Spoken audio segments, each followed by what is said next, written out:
Okay, so in this video we're going to be looking at the air filter, changing the air filter. We've got some other bits that we need to do aside from that, but we're just going to look at doing that on this one.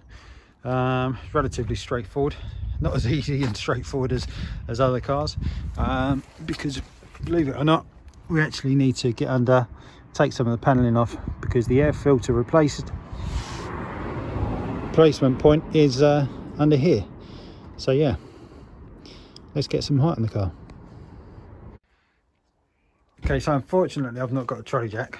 We'll see, maybe I'll get one soon. So I'm going to need to use the car jack, which is in the boot. We've got a spare tyre. Always good to have a spare tyre as opposed to a foam replacement. Get you out of trouble, can. It's never good if your tyre blows out on the motorway. You're never going to repair a split tyre. So excuse all the hay, the joy of wildlife in the car.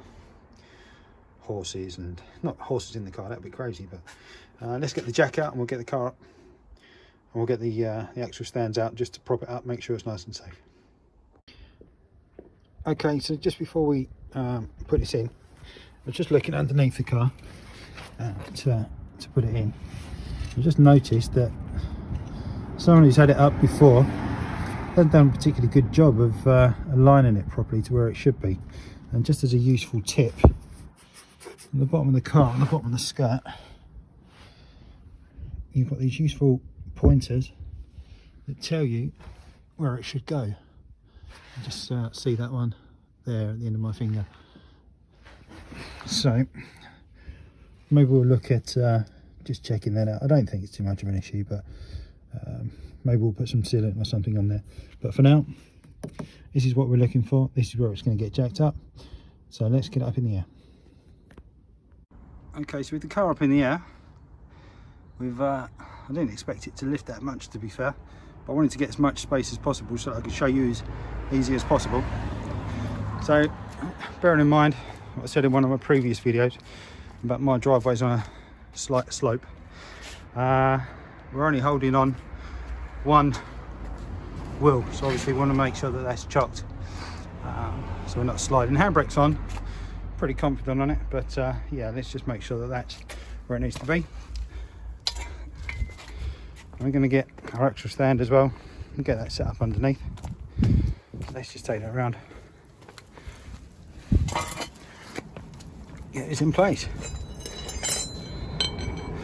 I certainly don't fancy working on the car without it secured, so we'll just get this in place and then lower it down. Okay, so now we're up in the air. We've got a nice extra stand under there. We need to get this front panel off here. So we've got however many of these torque screws. I think a T27s. So a bit of a slow-winded way of doing it, but I've got my bit in my driver. So let's get them off.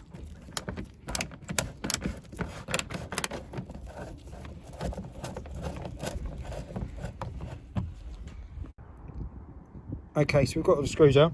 Actually missing 3 screws on here from when it's been serviced previously. 3 of them, 1, 2, and then another one over there. But for now, all these Torx bolts are out. So yeah, time to take this down. In essence, what we should be able to do, I just pulled this one out for you to see. It's just a clip there. So I just moved it to the side slightly. That now comes down. And then you should carry on pulling down from the back. Maybe I'll release this one also.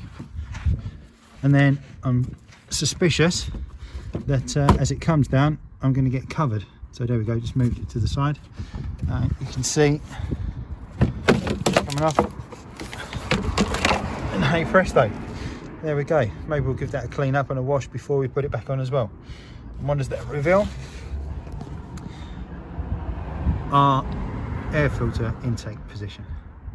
So I'll get these bits out of the way and then we'll get this off. So I think it's 7mm we've got here. We'll get this on. Just 3 bolts screws, whatever you want to call them. It's all plastic, not really bolts. We'll get these off, and then yeah, we'll get the old one out. Okay, just had to change cameras because the battery went flat, but hopefully this one's as good. Right, so we've got all 3 screws off. So we can see we've got a locating lug there. It's important to remember that when we put it back. So now I should just be able to grab it, put it down. A bit grimy inside. And we've got this oil on here, which is something else we're going to be looking at in another video. But for now, we should be able to take out the old filter. There it is. Let's have a look. A twist and a pull. There it comes. Wow. Look at that. Some good dirt in there. And just as expected, yep, we've got some oil on the inside as well. So maybe I'll put this filter back in for now and do the other job first. But in essence, what we need to do is stick the new one back where it came from and then put everything back together. While this is off, obviously it's a good idea to give a bit of a clean out if you can do. We're going to give this one a real good clean up, but that's what we need to do. So once it's all back together, obviously that can go back up. Make sure you get your aligning pin in the right place when it goes back on. Make sure it's up the right way, and then yeah, all back down, all the screws back on. Make sure everything's tight. Bring it down safely. Remember, make sure you've got support on your jacks. You don't ever want to be working under the car just with the single scissor jack. Never a good idea. But yeah, hopefully that's been useful. You picked up some good tips, but for now I think it's time for a cup of tea.